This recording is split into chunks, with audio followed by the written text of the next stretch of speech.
It's around a big screen and everything. Oh yeah. What's up? Looks like we're in a weird lit area. What's going on, guys? What's happening, everybody?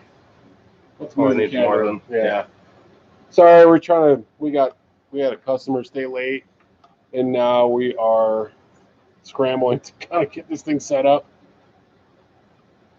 Hey, Coombs. What's up, Ben? How's that? Yeah.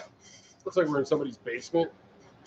We got on an angle. Yeah, if you guys saw this setup, it's pretty rickety at best. Yeah, it's pretty shoddy. Hey, Scott, what's happening? Beard's nice and uneven as usual. What's that? Of course it's uneven. Of course his beard's uneven. You guys can enjoy this. Can we do, hold on, we're going to do some modifications while we have our folks here. We really don't need to see us. We need to see the chat room there. The chattage. Dylan, you're looking sexy as ever. Thanks, Jones. Here, let's, let me do this. Let Dylan get more of his sexiness into the frame. This lighting is fucked. You want me to, like, dim it or what? I don't know. It's too much. It's way too much. All right.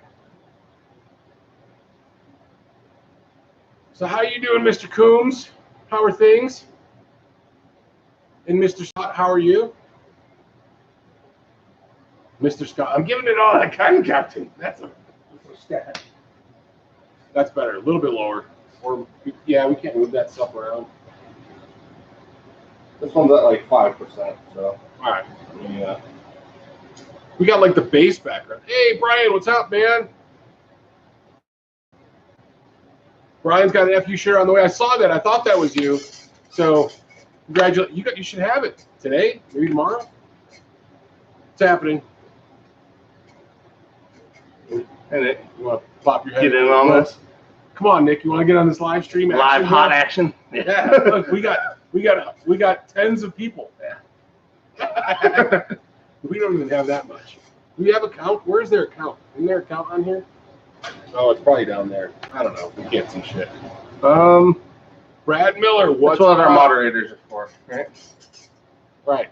Yeah, I'll let you guys tell us when we start getting to. Oh, there it is. 4. Sweet. We're knocking it down here Friday night at Flipside Music. Who's our competition this evening instead of the everybody? President last night or like the time before that. How's the audio? Can you guys hear us okay? Is that cool? Should we get a little closer? Do you want us to become closer to the TV? I think that's a terrible idea, but we'll do it. Yeah. Tone Bolts, what's up, dude? Brad Miller. Miller. Did you just do the video for him, or? Let's see that Les Paul. Yeah. It was that? Yeah.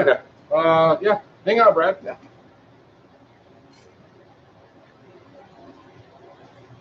Don't ask first. What? Let's cruise up here a little bit. Oh, there she is. No. I'm just kidding. There it is, and it's all glory. This thing plays are really sweet too. Lester Paul. Mr. Lester. You got England delays. Yeah, check it out. There you go. It's iPhone 10. New iPhone 10 tuners on there.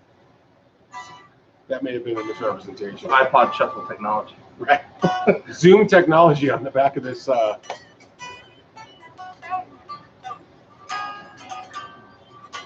This thing's pretty solid, though. Audio is good. Thank you. How's the video? Feels like it's a little grainy and weird, slow. Well, yeah, I can't feel the latency with like. It could be this setup. Honestly, guys, if you were to see the setup we have, we literally have one of our display racks with the, with the hooks sticking out, and we have a TV that we have in the back. We have a tailor-made TV suspension device. So we put 2 of the hooks in with another hook, and I took a shipping foam and shoved it in there so the TV wouldn't slide out. And because that way we could actually see the the chat. Well, that way it doesn't look like we're just looking at our shoes all the time. Right. Because the last one we kept doing this and Yeah. Oh yeah, Everybody's like, there's something really interesting down there. got some flip side hats coming in for you guys.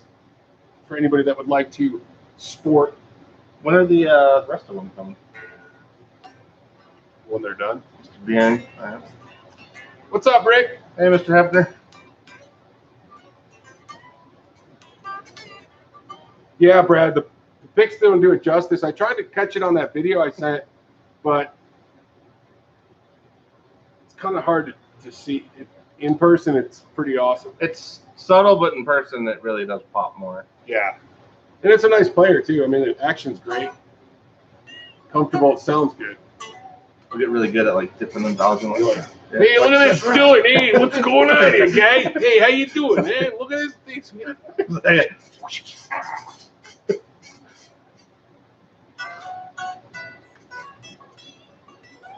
Oh, yes. Brian Landreth wanted to address that with Quentin James tonight. So he's doing it himself, apparently, but I did make a note of the chili sin nature debate. The noodles and chili. Yeah. I think That's Brian was like, Brian logged on after was it Brian?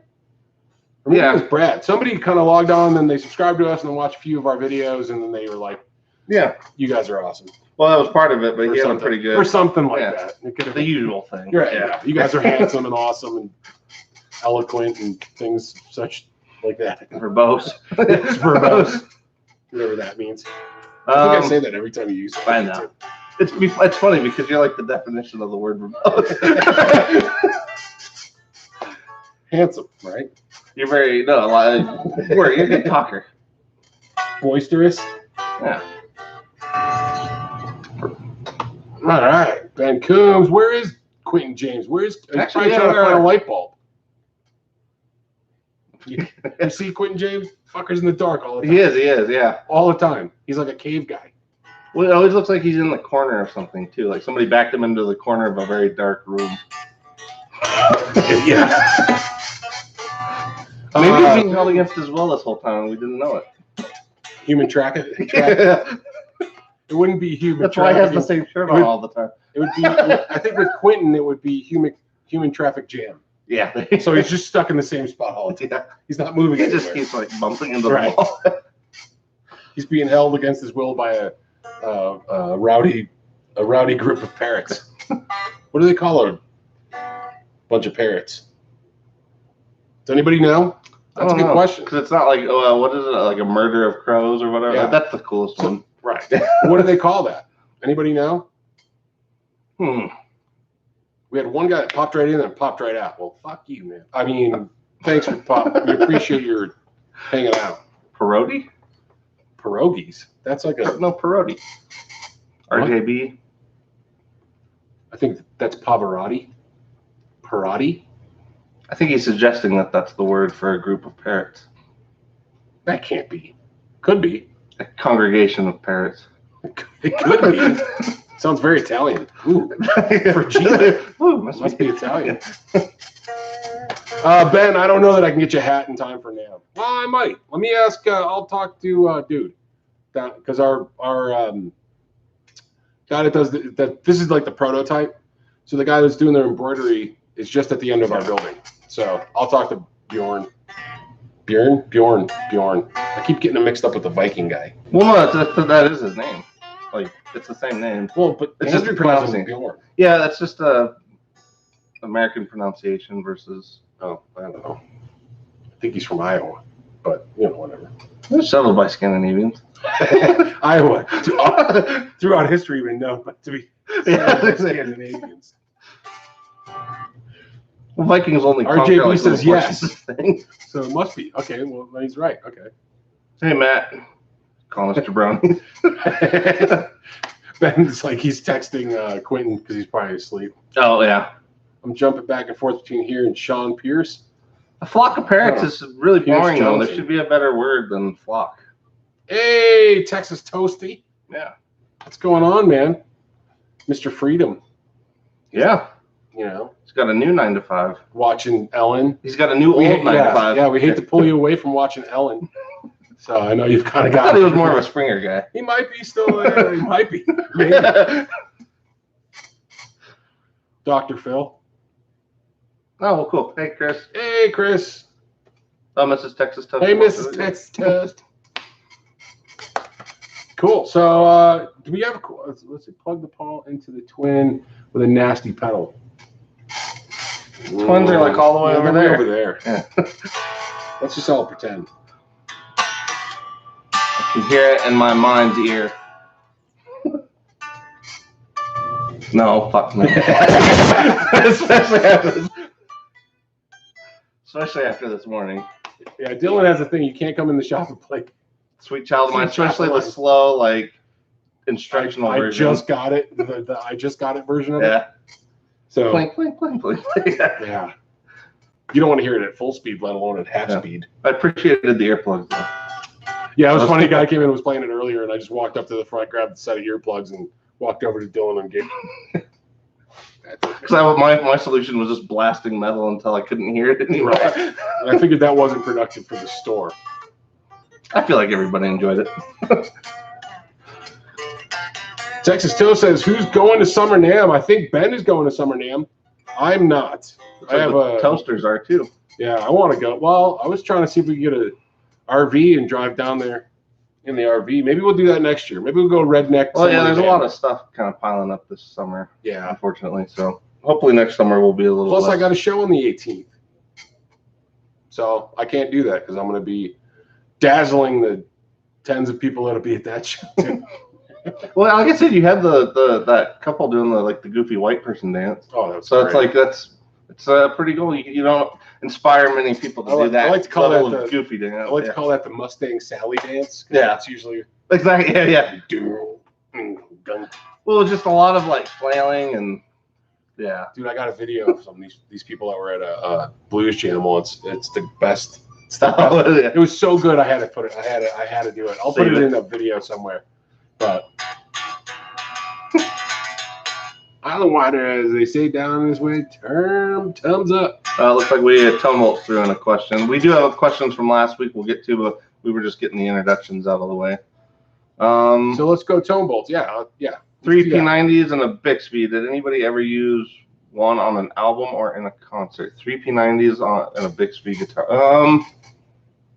3 P90s, 2 P90s, yeah. I could say 3 P90s maybe on like a weird, like a really messed up Les Paul. Is he asking if anybody ever used one on an album? Or a guitar with. So anybody. Yeah. I feel like somebody's had to. But. I would have to assume, yeah, but I can't figure out right offhand. Well, like a Les Paul custom with 3 P90s. I don't know what that would be, but it would be kind of a cool thing with a Bixby setup. That'd be like a Black Beauty, but with 3 P90s. Yeah, that'd be cool. I would play that. Yeah. Yeah, as far as anybody using one, I have no idea. I'm sure somebody out there has. We could use one of the Reverends. Mm-hmm. The Reverend 390 is close enough. Just doesn't have the Bixby on it. Well, yeah, like Coom said, I know 3 P90s, but no Bixby. So, yeah, the Bixby is kind of the final piece of that one. I'm sure somebody has. Somebody has got to. Yeah. If not, we should ask the Texas Toast guys to put one together. It'd be a cool one. Actually, the Duchess with that would be pretty sweet. Oh, yeah. That would be a pretty cool. Yeah. Love that guitar. Yeah. All right. Sweet. All right. We got another question. Brad Miller wants to go to the NAMM show. Look at the hotels. Talking about an annoying thing that customers do. I bought a set of strings. Brian did get a set of strings. That's okay. Well, yeah, I was gonna say buying something. We actually learned a little default in our, or a little defect in our website because of that. Yeah. So thank you. Actually, that kind of alerted me to something. I'm like, yeah, there was an issue that could have been a whole lot worse. Yeah, it could have been a lot worse. So we made some adjustments after that. So thanks, dude. Pointing out the holes in our system. Yeah. Security threat. Trogly's Guitar Channel has one. Texas Toast already said they made a 3 P90, but with a Bixby. Well, yeah, that's the final piece. Maybe we should do that on a Telecaster. Does it have? Well, if you made the bot, does it have enough space? Ooh, make Make it into a baritone 390. We'll just make like a bigger telly body. Well, you can put a Bigsby on it. Well, no, I know that, but like 3 P90s and a Bigsby on a telly body, that seems like it's. Well, you're not going to change where you put the pickups, and the bridge is going to stay the same. So that you could put a Bigsby. Yeah, but like a Bigsby's hard enough to fit on a telly, just because you run out of room, and then the brake angle on the strings is always screwed up. You put the B5. Well, yeah, no, I know what you want. It's just it's a tight fit, is all I'm saying. So with 3 P90s, I feel like it'd be even tougher. Oh, there's Ryan. Hey, RNA Music. What up, Mr. RNA Music? Mr. Lolly. Go to Texas. How was Georgia, Ryan? He avoided some hurricanes or tornadoes. You know, it seems like every summer they get some bad shit like that. Yeah, well, I mean, it's where they live, but still, it seems like they're always going to get some kind of tornado action because it's just been well, that's what I mean. It's been consistent the last few years. Let's see, what do we got? RNA, what's up? Brad Miller asked, Ike, do you have a favorite guitar in your arsenal? I got like 3. 3 number ones? I got 3 number ones. So and one of them is kind of a recent acquisition. I got a G&L Tribute ASAC Classic Butterscotch, and I put a Schroeder bridge on it. It's pretty nice. And Schrodinger's bridge? I put a Schroeder bridge on it. A Schroeder bridge. And then I put a bone nut on it. Actually, Nick did the work. Put the bone nut on it. And, well, he did the whole thing. I didn't have the time to do it, so I'm like, But that came out really good. That bridge kind of really made it sound good. So I got that. I felt like it resonated just a little more. Like I did notice that. Yeah. So it's got a little bit more, heft and a little more sustain. So that's one, and then I have my 2008 Mexican Telecaster, which was the first Telecaster I ever really got. You played to death. I played that to death. Actually, Nick has it right now. He's doing a refret. And everybody kind of asked me about refret, like, why would you refret that when you could just get a neck for cheaper? Because you're damn attached to that neck, yeah. Because it's got my mojo on it, and I want to keep it there. Yeah. And then I got the Flat Rock, Reverend Flat Rock, and I like that guitar a lot. And then actually, I would say in the position after that would be my Texas Toast Duchess of the Orient. Okay, yeah. Because that guitar is awesome. I think the more you get to know that one, you'll find the right spot for that one. Because I feel like you're still you're in the honeymoon period with it. We're still dating. Yeah. Me and the Duchess are still dating. We're checking it out. You know, we're seeing what chords work and what don't, what doesn't. Seeing what you'll put up with. Right. But it's a great guitar. I love it. It's really weird because it's got such a fat neck. Like I'll play that and I'll go to anything else and it's like nothing. What? Matt? What? Your fourth favorite? And then no, it's the fourth number one. It's my 4th number 1. Yeah. Which is all. So there's no organization. Right. Yeah. See, there's 4 ones and then 2 happens. Yeah. Yeah. See, Dick. Dickory do. That was so fun. We got a customer that's from Germany, and he was in here the other day trying to say didgeridoo, and it kept coming out dickory do. It was awesome. He had no awareness of it either. Like at first, I thought he was just messing with me, but no, he like dickory do. You know those dickory do? Dickory do. We actually got one in the back, I think. Yeah. RJB says I have Fender Squire, really solid, but stock pickups below. What pickups would you recommend as replacements? I really like the little bugger. It plays well. Thanks. So Fender Squire, what? Yeah, like Telly or Telly, Telly or Strat or what? I need to turn this thing off. Oh, okay. That's killing me. So I feel like I'm on the dark side of the moon over here. See? Oh, so much better. Dale Palmer says, what the fuck is that going on here? We're just chilling. Oh, we need beer. We do need beer. Yeah. Sorry. It's been, scramble for the end of the day. Okay, Mrs. Texas. Oh, and Mrs. Texas Toast now chiming in.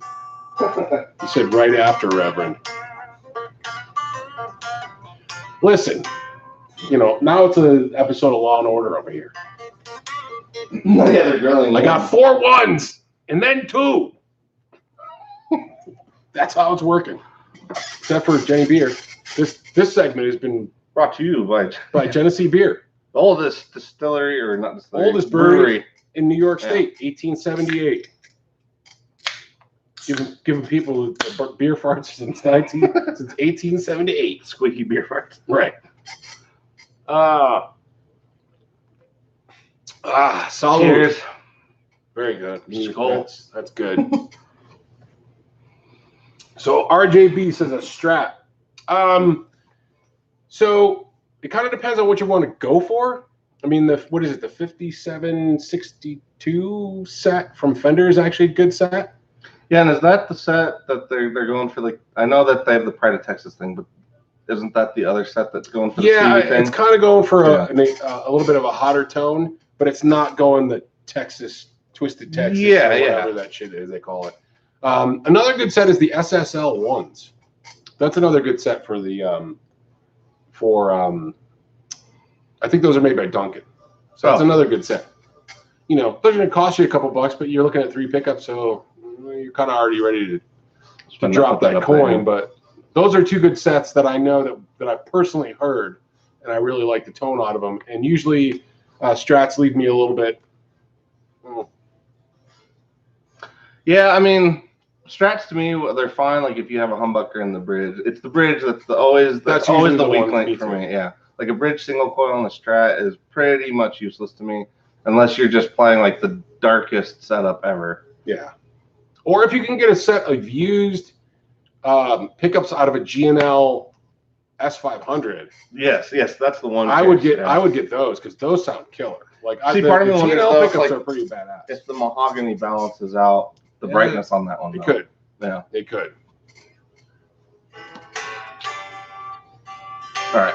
Let me know whenever you want to get to like the normal questions. I know we're probably missing some in here, but that's all right. We're gonna kind of just cruise through and see. Look, SG style. There was one with 3 humbuckers and a Bigsby as well. Ooh, that would be cool. That would be cool. 3 humbuckers and a Bigsby on an SG. I would rock the shit out of that. Probably be no neck dive on that one either. All that you might actually have a little bit more. Yeah. Exactly. Actually, that's a very good point. You probably equal out the balance. That's French for balance. Balance. That's French for comfortable guitar. Let's see what else we have here. Checked out the Super Blues King 12. Yep, we got one right over there. It's pretty cool. Yes, Brad Miller. It is Genesee. There we go. Genesee beer, brewed in Rochester, New York. Bam! You can get it at the liquor store right down the street. Yeah, whole case, like 30 cans for $14 or something. You can get 30 cans for like $7. It's great. One good night. Well, now that it is near the shop, it has kind of become like the unofficial beer shop beer. Well, we got to do it. You know, trying to still support my hometown. All right. Well, I find it fascinating actually how much Rochester does come up here. How many people? You get a lot of people that actually come in, yeah. Yeah. Oh, Brad Miller used to drink Jesse in Cleveland. I used to drink in Cleveland too, though. So 4 hours, 4-hour drive. That's easy. Go to ball games. Was it really? Go down to the flats. Wow. See, everything's so much closer together over there. I have having lived out here like my entire life, or at least on the western side of the United States, like that's mind blowing. Even like going from New York to DC, like that's you're all with an hour to Boston or whatever. Well, when you're on the East Coast, I mean, you can get within 8 hours. You have a shitload of places to choose from. Here, 8 hours, we're like, okay, well, I'm in Denver. I'm gonna go 8 hours that way. Yeah. Great, I'm in the middle of fucking nowhere. Yeah. You're in the middle of Kansas that way. Hey, you're in the middle. Is that Jim Morrison? Oh shit! He's tripping out, man. Yeah. 8 hours from anywhere here, we're nowhere. Essentially. Yeah, we're eight hours from nowhere everywhere. Pretty much. So let's see. I think we're fairly caught up there. Oh, Blues King. I missed one from Landreth. Yeah. Have you checked out the Super Blues King 12? I don't know if he was asking that specifically to Palmer, but if he's asking us, yes, we have, and we like it. Yeah, it's a good little amp. It's the cabinet that it sets in is definitely a little bit smaller Yeah, it's almost like a good smaller alternative to a Blues Junior, right about the same price range. That's what they're going after. Yeah, it's not a. Yeah, I do feel like though it does still fall into somewhat of a boxier category like the Blues Juniors, but I do feel like I like the Supro a little bit more, I guess.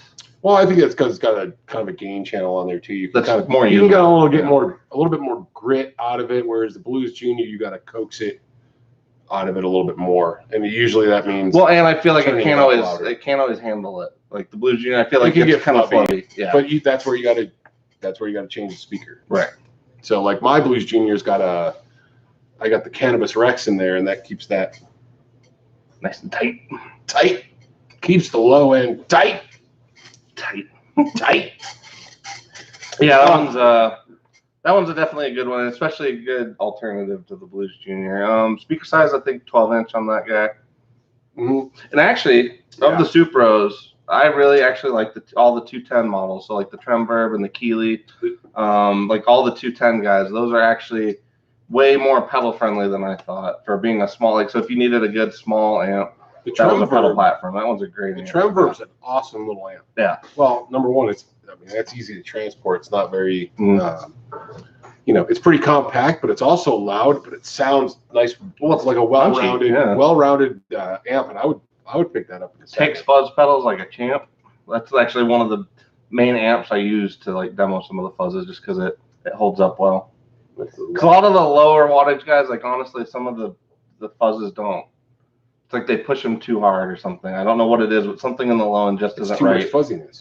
Well, it is, and it's like the amp's just too saggy to begin with on some of those lower wattage like rectifier amps. Mm-hmm. I feel like it's just too saggy for the fuzzes already. So you add more sag to it, and it's just like, yeah, it's a lot of sag, like sprinting through mud. Carrie Ann, Mrs. Texas Toast, is asking if we are a Supro dealer. Yes, we are. We are. We are a Supro dealer. We have a few of them kicking around. We got a ton of shit in here right now. That's interesting. We do. We got our Z's. We got all the Fender stuff. We got all the Katanas. Yeah, we got the Supros. All the Fender bits. Yeah.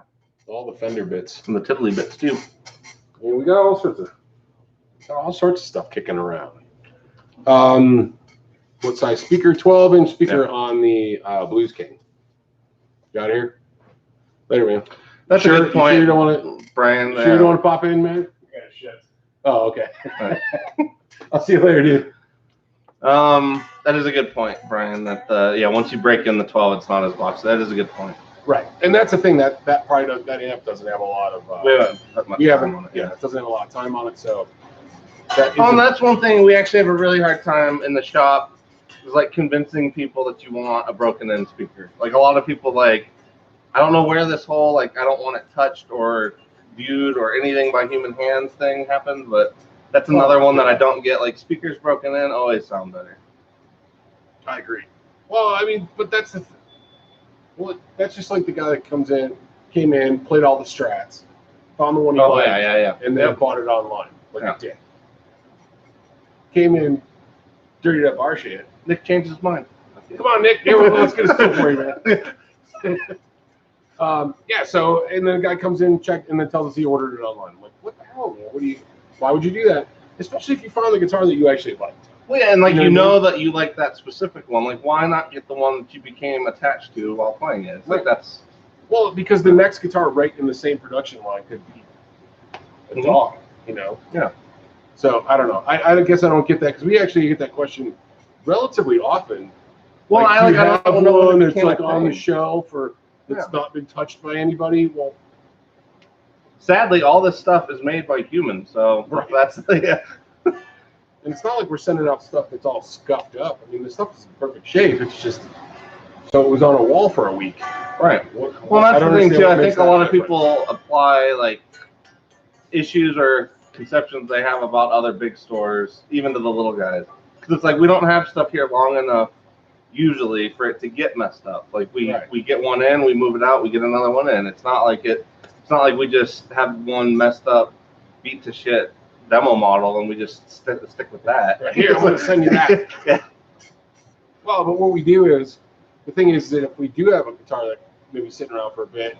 If it does get some scuffs or whatever, well, we just discount it and Yeah, we move. Yeah, move it as a Adjust it demo, accordingly. as a demo model. Yeah. And I think that's appropriate. Yeah.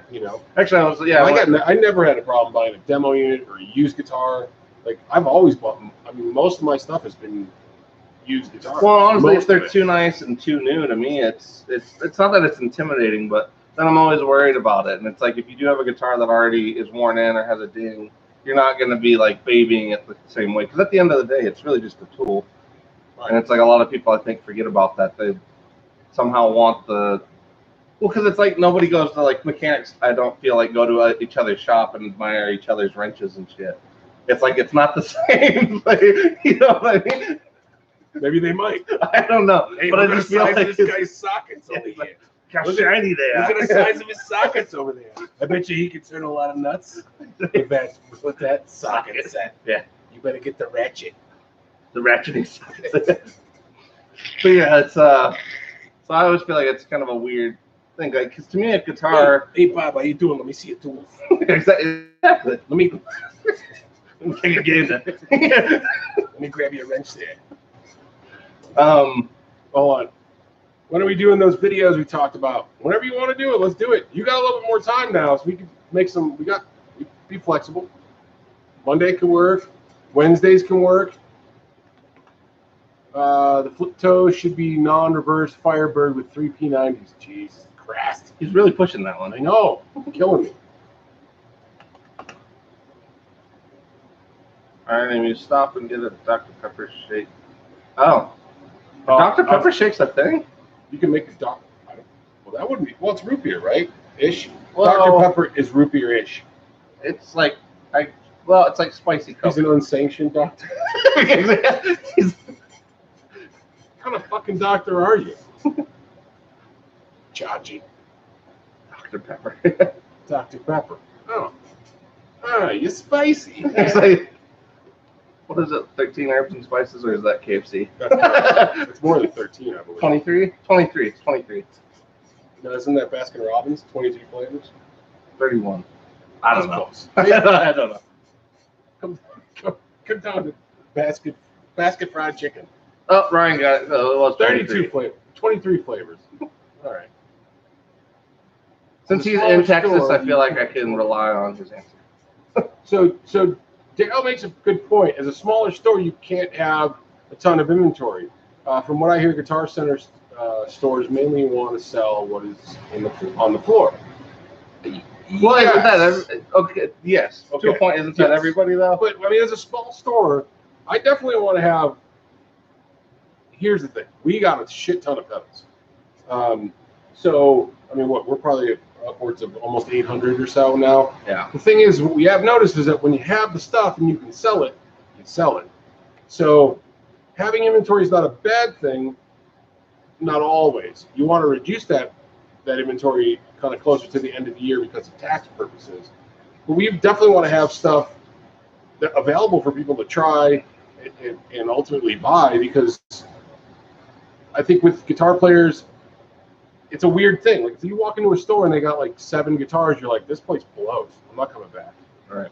But if you go in and they have a pretty good selection, then at least you feel comfortable going in and going, oh, they got cool guitars there. There's a bunch of cool here. There's some local ones built there. They got some Fenders. Well, and having like more than 2 of any brand that you're with, I think shows more. It's kind of like we use this analogy of like the supermarket and like the leftover like cantaloupe or melon or something. Like nobody buys the last one. Yeah, whatever reason, it's probably just fine, but nobody wants the last one. So it's like if you at least have a few, I think people think that you view it as a more legitimate, worthwhile company to have that many of them. Right, and I think Ben makes a point right here too. He says, ideally you want a large but liquid inventory, and that's really the thing. You want to have a good inventory, but you want to keep it turning, because then it's fresh, it doesn't get stale. Not like you know what I mean. Yeah, those stale guitars suck. Right. Yeah, you got to cut the crust off. Yeah. Hey, Hill. You want things to keep moving, but that's not always the way it works. But I think being a small store with a cool amount of stuff goes a long way within your community. Yeah, Now, that's probably one of the biggest comments we get here is like people come in, they see it small, but then when they see how much we packed in here, and if you've been in, like you know how much we've got packed in here. So it's like when people see that, they don't look at us as a small store anymore. right. I feel like. Well, we are, but we're not. Yeah, but I mean, Well, like we are, like our but space is small, but like our inventory is not. Right. We've definitely got some, a good selection of guitars, and then we also have a bunch of used guitars too. So that, always brings some different set of interest as well, because it's not just what we're carrying brand new. Yeah. Yeah. So I don't know if that. Well, no, I think it's what you're saying. Yeah, there's a fine balance. Like you don't want to be sitting on anything at the same time. It provides a sense of urgency. Like if we have like 2 or 3 of something rather than having 20 of something, like there's a sense of urgency because then people will be like, okay, I may not get it if I come back like in 2 or 3 days. Well, that's what works with the used stuff too. Right. Like that's the only one we got. So or even like when when like the hot new pedal hits and like the companies are only giving us a few of them at a time or something. Right. Like it usually helps in that sense. It's actually a good thing to have a smaller inventory because usually it goes really quick. But then we gotta wait. But right. Yeah. It's situational. It's a balance. Yeah. And then Dale actually brings up a point. He's like, well, why not buy the last one? That doesn't make any sense. Logically speaking, yeah, we agree. But what happens is it's kind of weird. And we noticed this, and I'm sure if you ask other people in guitar stores or any other store that kind of sells certain products, sometimes if you have one of something, people are just like, yeah, I don't know. If you got 4 of those same brand, let's say, there's something more to it. There's more of a line. I don't know what kind of psychology there is behind that. But well, I think it's comparison. But I think they see more than one, and they're like, oh, there's some other things. Whereas when there's just one sitting there, sometimes it just doesn't. Well, no, the assumption is that there's a reason that's the only one left. Or it's or that one's junk because it's the last one. Just like the melons. I don't think it's true. Well, yeah, I think everybody thinks that everybody overlooked that one and didn't buy that one because of some reason, even though there's probably not a reason. It's just you might have nice melons. I don't know. Yeah, lovely melons. This place has got great melons every time I come in here. Yeah, huge melons. Hey, Guitar Hat, what's up, dude? Good to see you, man. I know, but it used to be a social thing when I had them. Oh, they're talking talks amongst yourselves there. The independent shop Replay Guitars has a much diverse inventory, even though prices may not be the lowest. Let's check that place out. Replay Guitars. Oh, Replay Guitars. That's probably like Played Against Sports, right? Oh, like Music Around. Yeah, like Music Around. See, the thing is we, if we get a decent deal on a used piece, we try to price it right because we want it to go. But we're also trying to be fair. So it's funny because people will come in and they'll check our prices and they're like, oh, you guys are like the same as online. I'm like, yeah, we own an internet. We have an internet. We have the internet. It is 2019. Right. Yeah. We do check this stuff. It's kind of what we do. Well, I think a lot of people too, even with the pedals, because like it pretty much every day there's at least one like dude surfing his phone looking through the pedal cabinet. And I think like even Reverb, like people are surprised that our stuff is based on condition is the same price you would pay on Reverb without the shipping. And so like a lot of people are for some reason very, very surprised by that. And it's like we figure like, yeah, you should be able to get it here at roughly the same price you would if you bought it there. You're here, so there's no shipping. Yes, Brad, I own the internet. Well, I think as a whole, like certain parts of society, especially retail, has become so shitty that people expect the worst now. I blame Jeff Bezos. Yeah. For a lot of shit that we have problems in retail. Because he ruined. I mean, he revolutionized. Let's put it positive. He revolutionized how shit is done. But then he's also put a lot of strain on smaller businesses because now people expect their shit in 2 days, and it's like, well, Jeff Bezos can afford that, but Flipside can't, or mom and pop down the street can't. Right. But RJB had a question: favorite '70s guitar song? I guess it was right off the top of your head. Favorite '70s guitar song or favorite '70s song? Well, there's too many. I was gonna say if I'm not going with one of the big ones, probably one of my favorites is Rock Bottom from UFO. I mean, I just love that song. It just went in my head. Yeah. I like Rock Bottom's my pick. Oh, Jailbreak. Yeah. Jailbreak's always a good one. I'm gonna go Jailbreak, Yeah. Thin Lizzy. Yeah, like if we're not going with the the big guys, then yeah, for me. That list could be super long too. I mean, that's so much great shit in the 70s. It's incredible. Well, yeah, I mean, so much stuff. You know, Zeppelin, Sabbath, The Who. I mean, there's Journey. tons of stuff. Yeah, sure. Honestly, even you know, I don't like Boston, but like they got some mean guitar chops. They got some awesome stuff. Yeah. Del Yeah. said if he was here, he'd come in. So we appreciate that. I agree, Matt. Actually, Great White Buffalo's up there too, but I guess that could be 60s since he was with the Amboy Dukes for that one. Let's see. Dale said I'd be doing my videos there like I do at Sean's place now. Oh yeah, Ben. Hell yeah. You definitely come here and do some videos. Oh yeah. I missed something, but yes, do that. Well, the chat's going through, so it's kind of like I will catch what we can.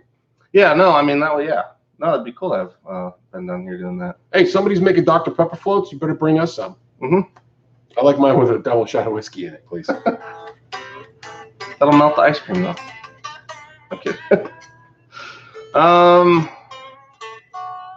right. I'm not seeing. So let's maybe at least get to some of the Wang Dang, of course, Matt. Wang Dang, Sweet Poontang. It's a Wang Tango. I love Free For All too. Oh, that's such a good song. Ted Nugent is one of those guys, like, I wish he wasn't such an asshole so that more people could enjoy his music, because, like, he's arguably one of the top guitar players from that era, and, like, everybody hates him now just because of his mouth. And I get it. I didn't like him then because of his mouth. Yeah, I mean, he's an asshole, but just, like, move beyond it. So's Van Morrison. I mean, it's like, I love Van Morrison. I don't agree with Uncle Ted. Oh yeah, not in anything politically, but I definitely agree. Not in anything, but I definitely agree with him on the Wang Tango. It's a Wang Tango. That's right, Uncle Ted.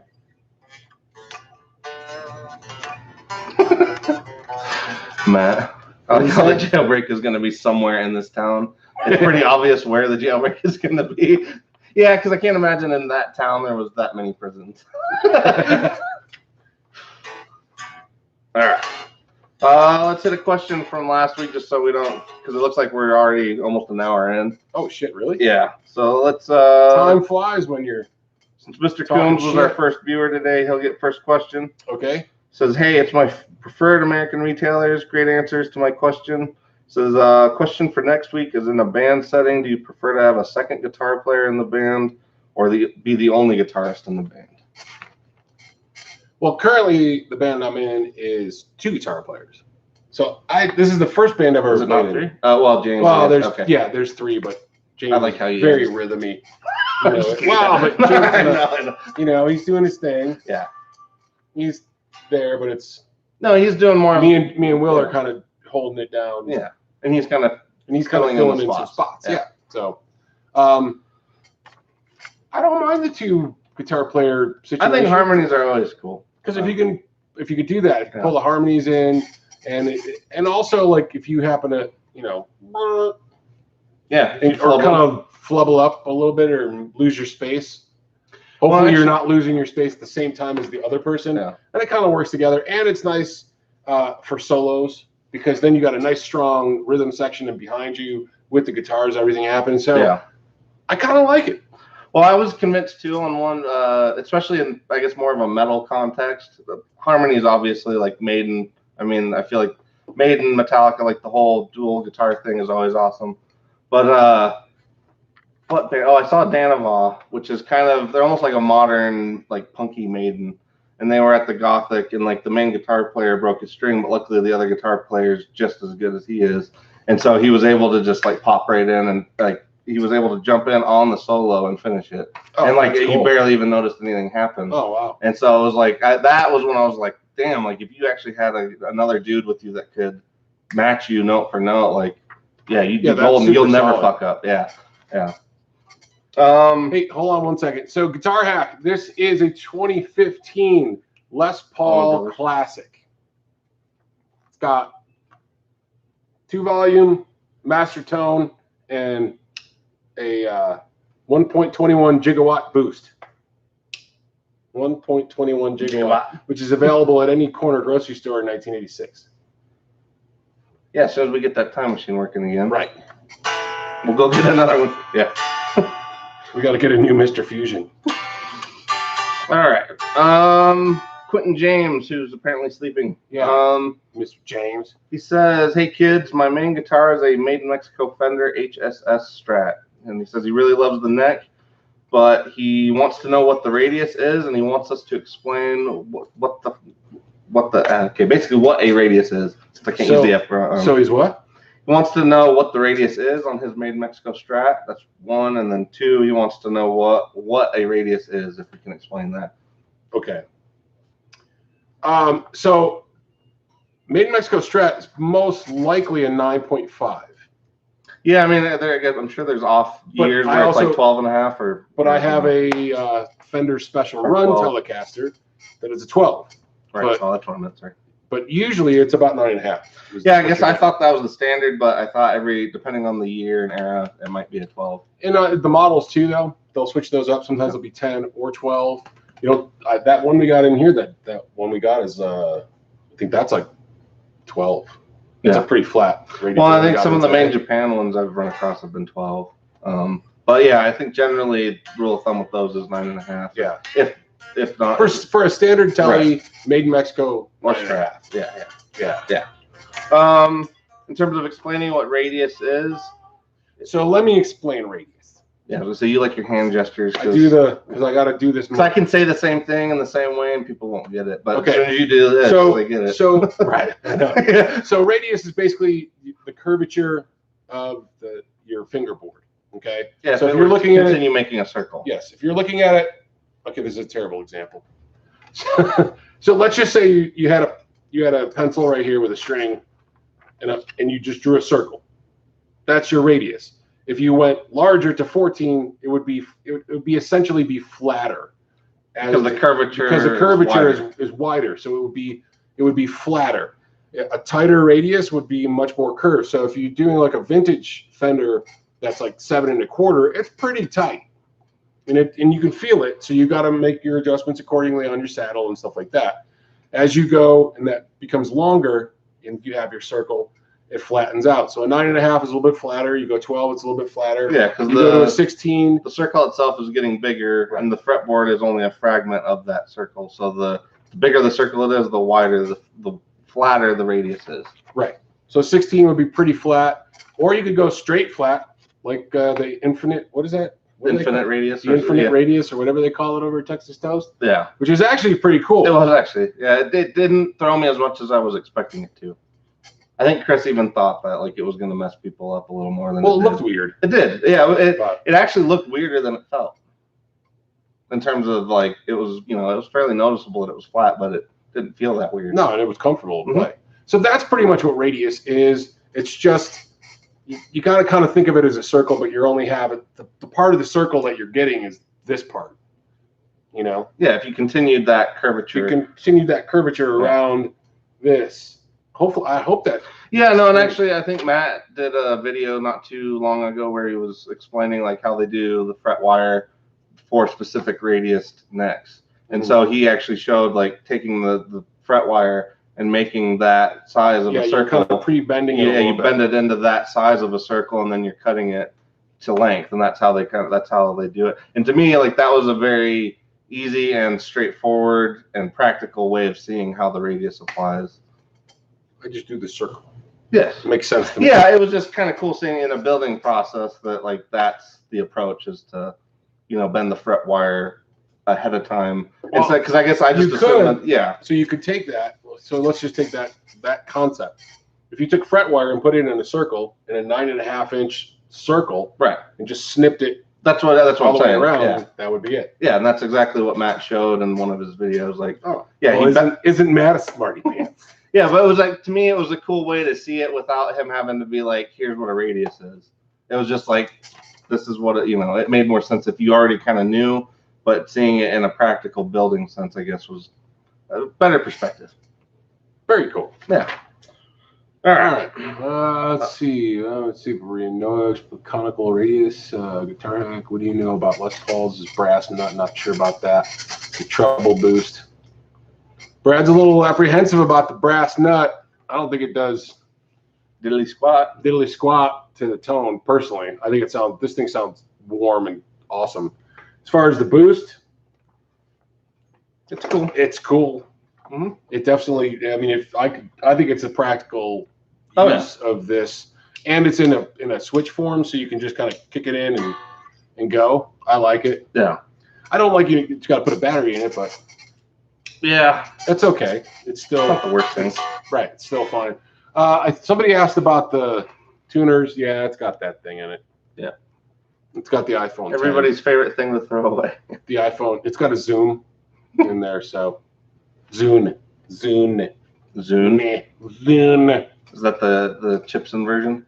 The Zune? Right. It's the Microsoft Zune version of the Gibson Chipson. All right.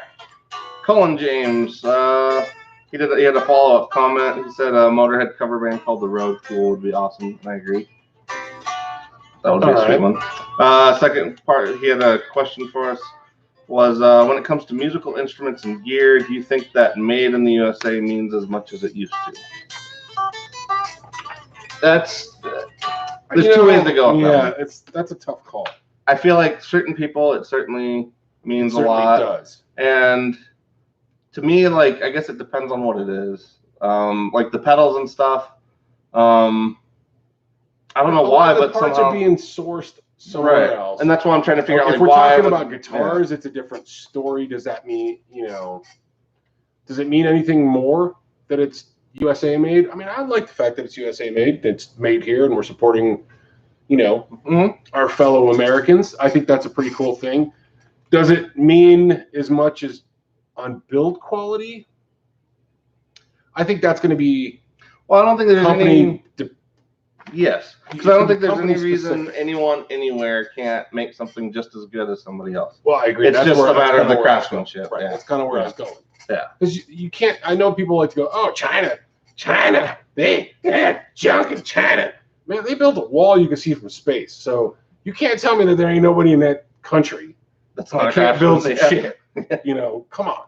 So, and look at the art. Look at all the architecture that they have there. It's very interesting. The way the load structure is. Well, even the way, obviously, their woodworking skills are next level compared to everybody. That's what I'm saying. You can't say that nobody there knows how to build a quality guitar. Because there are guitars. Who is it? Eastman. Mm-hmm. Eastman. Mm-hmm. I think so. They're built in China. Some of their stuff is built in China, and they're very well made guitars. Mm-hmm. And you're paying for it, but it's a good, solid guitar that's going to last. Now, but they're expensive. So.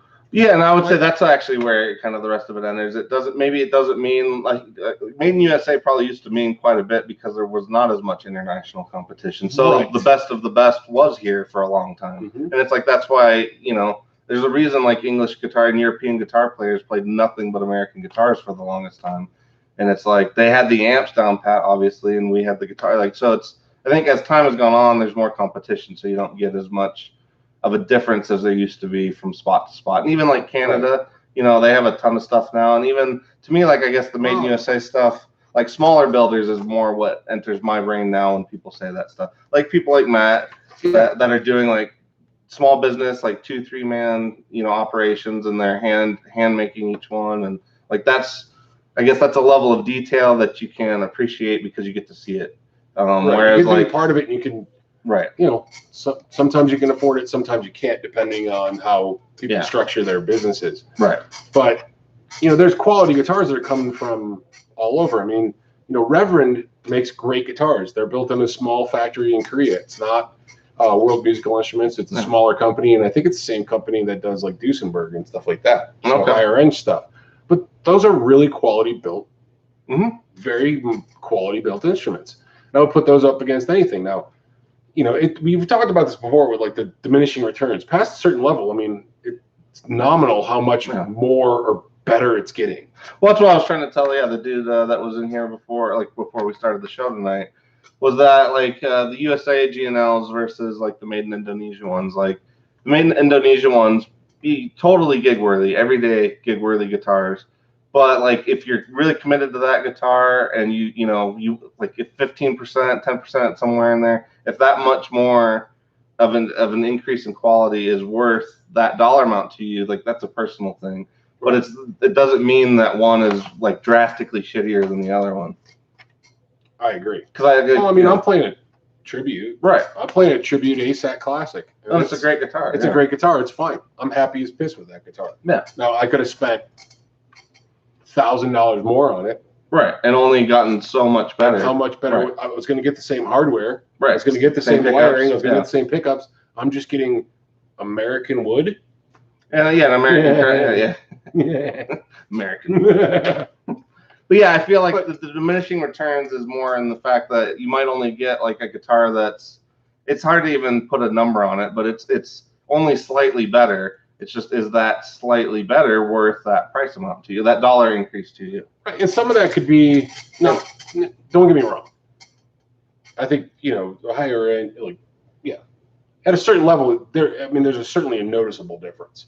Oh yeah. But is that some worth of that to you can, right? Exactly. Like, is it worth it for another $1,000, or should I just put in a few hours of like really polishing my frets up and really dialing in the way I want it, an inexpensive guitar, really making it what I want? Now, at some point, I've seen people do parts casters that it's like, dude, you spent how much on what? That's ridiculous. Why would you do that? Right. And then it doesn't make sense. But if you had something like, let's just say like a G&L tribute, and you went through and you kind of cleaned it up a little bit more and you made some adjustments like I did on mine, it goes from being like a really decent solid guitar that you could use to, okay, this is a really giggable guitar that could be an everyday driver kind of right thing. And I also feel like too, it kind of depends on what you're doing. I mean, if music is literally your source of income, if it's your life, it totally makes sense to invest more for a better instrument. Like that makes sense. If you're just gigging or hobbyist, I don't think the price at that point is more of a personal decision because of how committed are you to that. Like, how much do you like it? If you like it that much to pay for it, why not? But if you just need something to kind of get you started and get you through to gigging, there's no reason to not go with one that's more affordable if you like it. So you can get a nice affordable guitar that'll take you a long way. Right. And even still, on that middle market's way better than it was. Like even 10 years ago, that middle market has so much more competition that like anything in like the $300 to $700 range now, even $300 to like $1,000, is so much tighter and better than it used to be. Yeah. When you get right around $800 to $1,000 or $1,200, I'd say $800 to $1,200. Those are super solid. Yeah. Like the Reverend stuff, they're around $900 to $1,200, maybe a few models. And those are great. Right off the rack, you can just go play. Yeah, you can run out and gig with one right off the wall. Yeah, it's solid. And don't have to change anything. Like my flat rock, I have no desire to change anything on that guitar. It's off the rack, it's good to go. Well, there's nothing that's like painfully obvious about it that it needs. Because like there's some, like I've run into guitars where like it, like Epiphones, like sometimes you'll get a great Epiphone, but every time they need a better bridge. That's just something that like I feel like it's a minor amount of investment that takes that thing a lot further. And so I feel like the tribute G&Ls are the same way. Like you said, a new nut, maybe a slightly better bridge, and you've got a great kind of off and running. The pickups on that thing sound great. Right. But even look at this. Solid guitar, great guitar, but if you don't want this, then spend $50 and put a set of Grovers on it and be done with it. Yeah. You could probably sell that on eBay, and there's somebody that wants this. You might even find some guy that's getting rid of this guitar because he hates that, and he's like, and it hasn't gone as far. But you might catch a deal that way too. Because we thought about changing this out straight away when we first got it. I was like, let's just take those off because usually people don't want it. Yeah. And then we tend to get kind of violent due to this thing if it doesn't behave itself. Right. It does, but it doesn't. But if it was me, like if this was my guitar, I would change these out. I would just put Grovers on. Oh yeah. Just because I prefer. I don't want this thing doing what it does. I'd rather just be able to tune it up. I don't need help tuning up a guitar. Well, it was one of those things that was just not broken, that didn't need fixing, and they did it anyway. And then they shoved it down everybody's throat. Yeah. Now the other question that Brad's asking is about is the brass nut, and I don't mind that at all. Oh yeah. I just can't say that I like it was an immediately huge difference. I actually felt like the neck on this was probably the most different in terms of the changes that they made, because it feels a lot wider and flatter. But it's I don't think it's any flatter. Well, I mean, it's flat only- as in like front to back. Oh yeah. It's more pancakey. Yeah. Yeah, I'm sure some people do like the Robo tuners. It's just, Yeah, I'm sure. I mean, not everybody. and I'm sure Besides if you took the time to probably learn how to use it, I'm sure it's good or fine. But it's just one of those things that like, I feel like it was kind of unnecessary. Like if you like it, cool, but I feel like it's kind of unnecessary. And too, honestly, like I don't know if I can. An option. Well, I can't deal with the guitar you can't tune by hand. I just can't. You can still tune it by hand. Not good. Not well. Yeah. I think it should have just been an option. I think. No. I think they should have just been an option. Would have been a better thing. Yeah. You know that so that you can like get the guitar, but you didn't have to get. Yeah. You didn't have to get the tuners if you didn't want. Yeah, I was gonna say the Les Paul signature on there. That's another thing, and I guess I agree. It does look a little funky, but it was his last signature before he passed. I think, right? I think personally that's still kind of interesting. I personally like it. Yeah. So, but I have met Les Paul. I did meet Les Paul when I lived in New York. He used to play Tuesday nights at the Iridium Theater, and we went up to go see him, and I got the chance to meet him. And so, I don't know. I'm a little partial.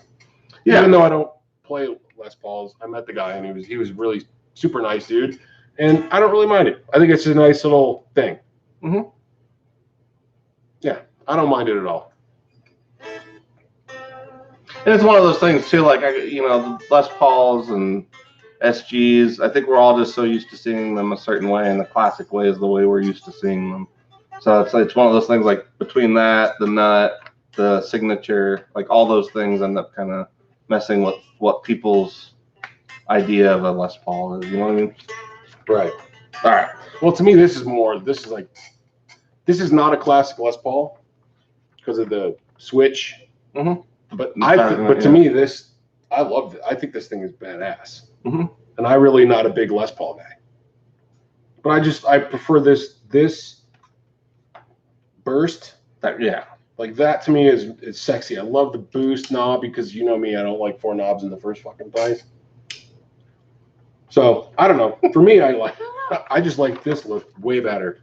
One man switches, another's knob. Right. All right. Good thing it's not a cherry burst. Yeah, we'd both be out of here. That one. Somebody had a cherry burst the other night.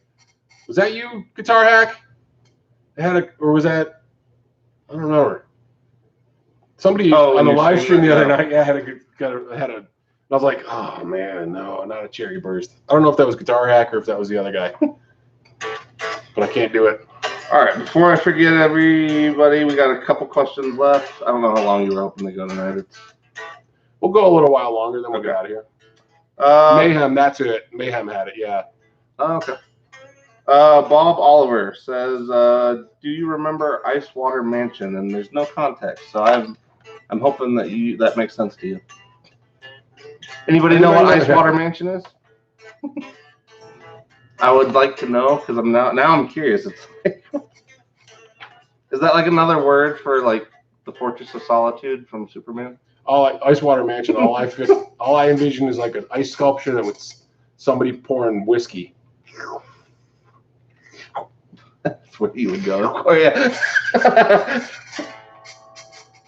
Ice Water Mansion. All right. Drink your whiskey all the way. Is Brian Landreth still with us? He had a question from last week. He wanted to know if we knew anything about Planet Tone pickups. He said he bought a loaded HSS Strat pickguard from them with the overwound 59s and the full throttle. Said they sound pretty good and they weren't that expensive, but he'd heard they were hand wired in Colorado. So he was hoping to basically get an opinion, even though he's already purchased them.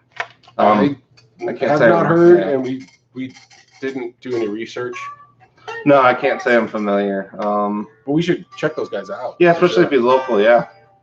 Actually, because too, we've had a few questions about people wanting like hand wound pickups, so might not be a bad connection to make compared to the mechanically wound pickups. Well, I just mean like custom wound, I guess. Yeah. Well, yeah, hand wound, that'd be ridiculous. Like somebody just sitting. There's somebody with like an old fucking pencil sharpener. Yeah, or just like toilet. Hey guys, welcome to my YouTube channel. I made a string winder out of a pencil sharpener. I got this at a garage sale. Don't worry about the grinding noise. I made a drum set out of Home Depot buckets. Those don't sound terrible, actually. I heard that, like, street musician that had a good set. A good set of Home Depot buckets. Hey, what are those? What kind of buckets are those? Is that pine? Is that a pine bucket? Is that made out of it? Professor Chaos, which is Ben, our other Ben. So the best places to get legit Italian food in Colorado. So this is one for your domain. There's a place, Mama Sonino's is pretty good. Gammy's Goodies on Harlan is pretty good. It's more traditional, just like if you're looking for like sauce and meatballs, Gammy's Goodies. They're nice people too. I know them. They're actually the people that sell me the tomatoes. Okay, I was gonna say that. They're nice because there's certain tomatoes I like to use when I make sauce, because then you can always come over to my house too, man. You know, I'll make a big batch of sauce and we can sit around and eat. Actually, honestly, Ben, that'd probably be the better. Because I didn't know what, now I know what real sauce is. It's like, there's not really. I have no desire to go looking elsewhere. All right, Terry Starks. Oh, hey, it's a question for me this time. It says, hey, Dylan, if I remember correctly, you have a Mesa Mark V, or at least a Mesa. What clean, crunch, and high gain settings do you use? I was going to say, Starks, I'll go ahead and I can actually just give you photos later. I'll try to make a note. The clean channel, I tend to set up very much like a Fender clean. I think I use the tweed side, and I just set it up for like a Fender kind of baseman clean. The crunch side, I actually A/B'd it with my buddy's plexi style head. So we basically dialed the crunch setting in to be a spot on. Damn, they're getting loud over there. Dialed it in to be like a spot on Marshall style crunch. And then the Mark II setting, I actually kind of go between the Mark II and Mark IV setting. I probably stay on Mark IV the most. And that I use for kind of a dead ahead, more or less Metallica type tone, or at least that level of gain. I don't tend to go much further than that.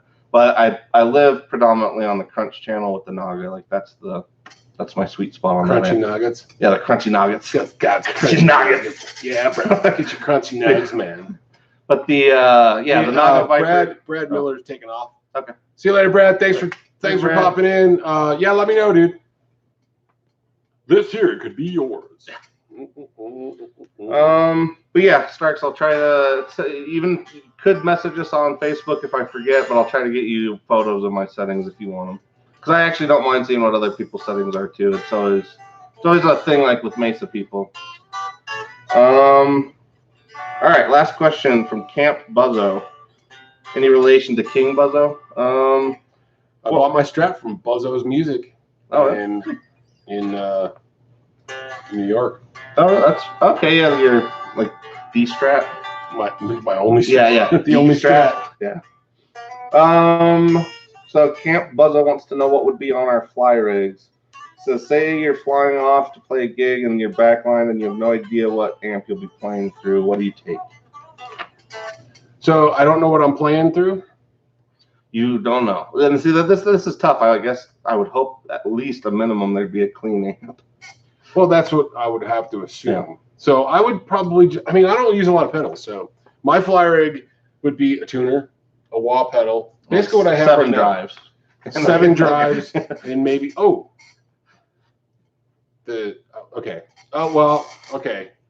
Okay. I got this now. Okay. A tuner pedal, wah pedal, an assortment of drive pedals. What that would be. Currently, I use the Sweet Honey Overdrive and the Dude. Yeah. And I also have like a clone. And then I would probably want.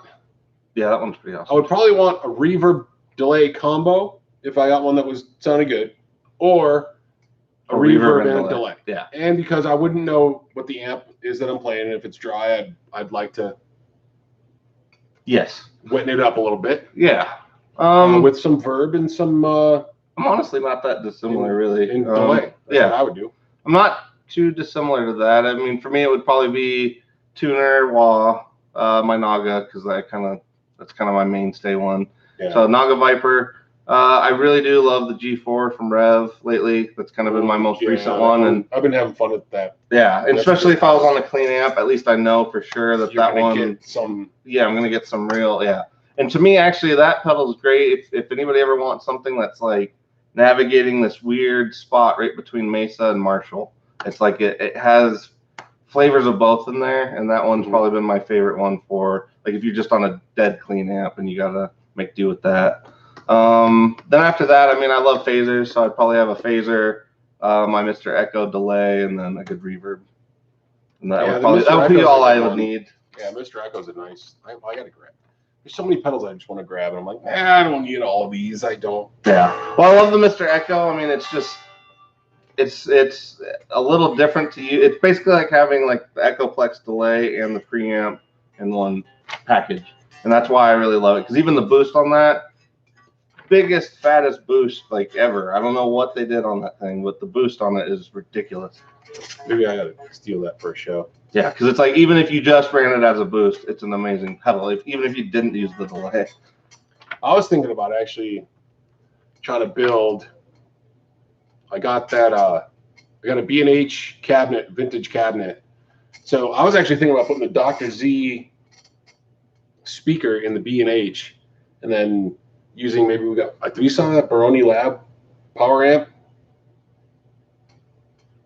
I'm not sure. I'll look. I think we might. So either that or maybe the 45 caliber, or I was thinking about getting a quilter. Yeah, yeah. You know, and then making and it all goes in the cabinet. And then I could just build a little board and it all slides in the cabinet. And I just walk in with my cool B&H cab. It would look pretty cool. My guitar and that, set it out, pull it out, and I'm all good and ready to go. That's my whole amp break. Yeah. Well, Ben agrees with my phaser statement. Oh yeah, Ben, what phaser are you using? If you're still there, like what phaser are you using these days? I'm still using my Grand Orbiter, but So what setting do you have your phaser on? Stun. I purely use the what was it? When they're not to kill, but whenever they're trying to disintegrate them, vaporize. Yeah, stun. Vaporize. No, stuns when they just like no, shock them. Vaporize is kill. Yeah, but it's the next one. It's past killing because you can kill them and leave the body, or you can kill them and wipe them out of existence. Well, why would you want to keep the body? If you had something to do with it later, I don't know. Hey, Rocco, organ donations. Put the thing on stun. Yeah. Maybe he had his. Put the gun on stun, Rocco. Maybe he had his red heart on his license. You gotta donate him. So you're gonna kill the guy, and then using the. It doesn't make any sense. You gotta kill, yeah. I say phase, stun. I say vaporize. A maestro? You serious? Do you go gigging with the maestro? That's impressive. If you're gigging with the maestro. Who's that? Ben. Come on. He goes back and forth between his maestro, which is like a real deal. Like that's yeah. The Phase 95 is a great one. Yeah, so I like Phase 95. Yeah, if you ever need a mini guy, that's the one to get. But yeah, I mean, I don't know, Ben. If you ever are down here, we'll have to have like a phaser shootout or something. We got the new. Sorry. We got the phaser shootout. I've been unintentionally punny today. So, yeah.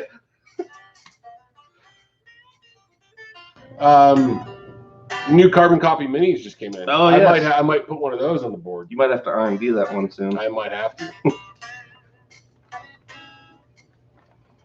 All right. I think that's the end of our official questions. And it's 7:21. If anybody has any extra questions for us, throw us a question. You have 9 minutes, and then we are going to set our phasers on off. Yeah, depart. This landing party is over. JHS Unicorn. That's an awesome. Yes, it is. Awesome pedal. And actually, I see what you're saying, using it in the phaser, because I'm sort of doing. I always almost wanted a phaser at the front and the end, so the solution was to have a unicorn up front and a phaser at the end. That's my next. Yeah. That might be one of my next. On the last order, I put an extra. Okay. The real question, and this is something I hadn't thought of before, because I don't know if I've seen many people do it, phasers after delay. I've almost always seen phaser into delay, but the other night, what show was it? I think it was with Sleep. Yeah, he had the delay before the phaser, and it sounded awesome. It sounded, because then all the weird delay notes were then getting phased. Getting swirled. Yeah, it sounded cool. Yeah. That's cool.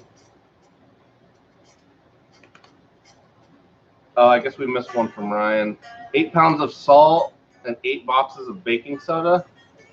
I feel like you're probably like making a ham for like a 1800s like Renaissance fair. So immaculate. Are you building a sidewalk? Are you making hand puppets?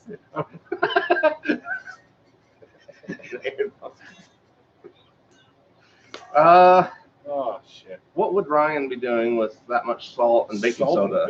A volcano? A tonal? Could it be? But that's 8 pounds. It could be a volcano. Is it a volcano? Oh, Scott's onto something. A pet retarded. Pet related. Sorry. Is it pet retarded? Yeah. Sorry, totally read that wrong. So it's got to be yeah. I think he's killing things. There's got to be some kind of bug or pest killing. He's making a brine. He's gonna salt something for later use. I think he's making a DIY pet killer. Pet, not. Well, shit. Now he's got 5 dogs, 8 pounds right. of salt, and 8 boxes of baking soda. 5 So dogs. what if 5 dogs with salt and baking soda? Treating the carpet for fleas. Uh-oh, that could be a thing. That, yeah. Ding, ding, ding. Oh, fleas. Pea spots. That's Ooh, it. Pea spots. Tough. You're getting pea. Oh, fleas. Walking Okay. Dead says salt pork. Salt pork. Oh, fleas. That's Yeah, see? terrible. Walking Dead knew exactly what I was talking about. Salted pork for a long ocean voyage.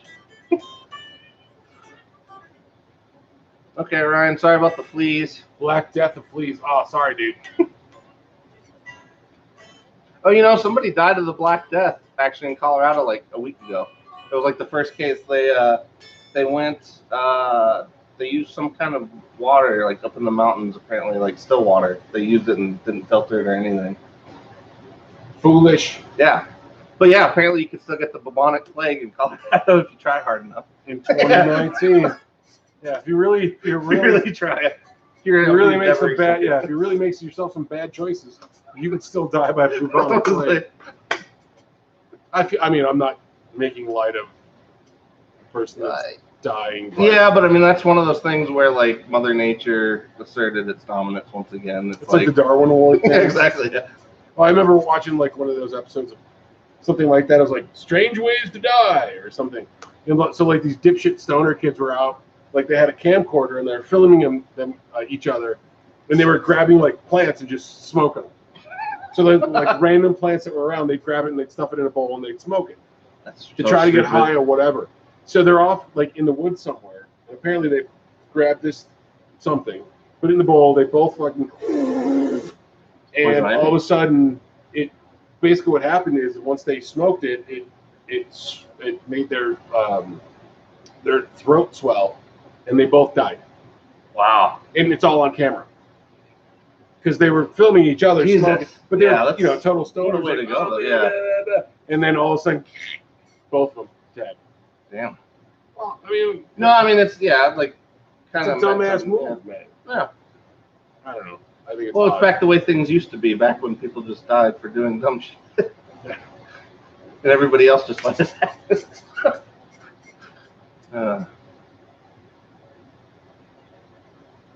Too bad one won't take care of the other. Fleas and tornado. Yeah, I guess if a tornado that only targeted fleas would be kind of nice. But I mean, see, that's a pleasure that we have here, though, being dry too, is that we don't have a lot of the extra bugs and bullshit. Now, I don't know. I'm sure we still have fleas, but we don't have mosquitoes. We don't have like Lyme ticks. We do in the mountains. We don't have fleet. We don't have here. lime flavored ticks. I always love the lime flavored ones. The cherry ones are not as good. I can't stand cherry tick. Cherry ticks. Those cherry ticks. What about the hairy ticks? Ooh, those are bad. Yeah. All right, I think we got to call this a night. It's 7:30. My dogs are probably shitting in the living room right now as I speak. Fresh batch. Yeah. So let's see. All right. Don't get me started on mosquitoes. Yeah, you're in Canada. Forget it, dude. That's one of the reasons why I hated living up that way. Yeah, I remember going Brutal, through like brutal. Vancouver one night with my brother when we were coming back from camping, and we drove through what appeared to be a cloud, but it was not a cloud. Oh, Yeah, man. it was. And I could not believe it. It took us like a good couple hours to scrape all of them off the car. Like, it was insane. So Ben, check this out. Out here, there's almost no mosquitoes, virtually none, because it's dry.